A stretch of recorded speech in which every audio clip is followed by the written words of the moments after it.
మనకి 4 వేదాలు, వేదాంగాలు, ఉపవేదాలు, ఉపనిషత్తులు, 18 స్మృతులు, 18 సిద్ధాంతాలు, 18 పురాణాలు, పర్సనాలిటీస్ లైక్ సుబ్రహ్మణ్యం, నారద, ఇంద్ర, వరుణ, వాయు, జీవులు, Kamadhenu, Kalpavriksha, Samantakamani, character like Rama, philosopher like Krishna, దశావతారాలు, యుగాలు, మన్వంతరాలు, కల్పం. మన శ్లోకాలు, స్తోత్రాలు కాంప్లెక్స్ రిథమిక్ ప్యాటర్న్స్ లో ఉంటాయి. ఉదాహరణకు జటాకటాహ సంభ్రమం భ్రమన్నిలింప నిర్జరి విలోల వీచి వల్లరి విరాజమాన మూర్ధని ధగ ధగ ధగ జ్వలల్ల లాట పట్టపావకే కిషోర చంద్రశేఖరి ప్రతిక్షణమ్మమ. మన దేశంలో 5th సెంచరీలోనే నలంద యూనివర్సిటీ ఉంది. 24 కిలోమీటర్ల విస్తీర్ణంలో 2000కు పైగా ఆచార్యులతో, 300 ఉపన్యాస కేంద్రాలతో, 10,000కు పైగా విద్యార్థులతో 90 లక్షల గ్రంథాలుండేవి మిత్రమా. చైనీస్ ట్రావెలర్ హ్యాన్సంగ్ తన గ్రంథంలో పేర్కొన్నట్టు ఇప్పుడున్న China, Tibet, Turkey, Indonesia, Malaysia, Korea మొదలైన దేశాల నుంచి వచ్చి విద్యను అభ్యసించేవారు ఇక్కడ. యూనివర్సిటీ ఆఫ్ మాంచెస్టర్ 2007లో Indian predator Newton discovery by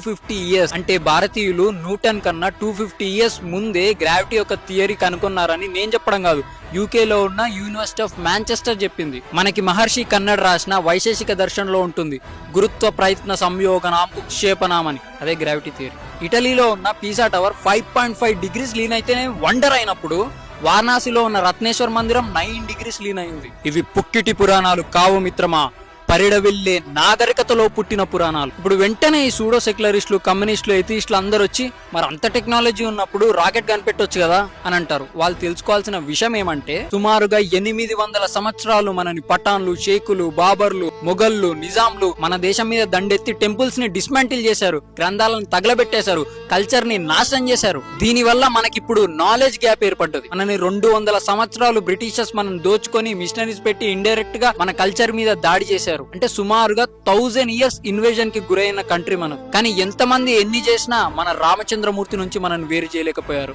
ఈ రోజుకి మన దేశం సనాతన ధర్మ పునాదుల పైనే ఉన్నది. నాకు గర్వంగా ఉంది పితృవాక్య పరిపాలకుడైన నా శ్రీరామచంద్రమూర్తి పుట్టిన దేశంలో పుట్టినందుకు. నాకు గర్వంగా ఉంది భగవద్గీతను ప్రపంచానికి బోధించిన నా శ్రీకృష్ణ పరమాత్మ పుట్టిన దేశంలో పుట్టినందుకు. నాకు గర్వంగా ఉంది ఈ దేశ వారసత్వ సంపదకు నేను వారసుడినైనందుకు. నాకు గర్వంగా ఉంది ఈ విశ్వానికే గురువు అయిన విశ్వ గురువుకి నేను వారసుడినైనందుకు. భారత్ మాతాకి జై.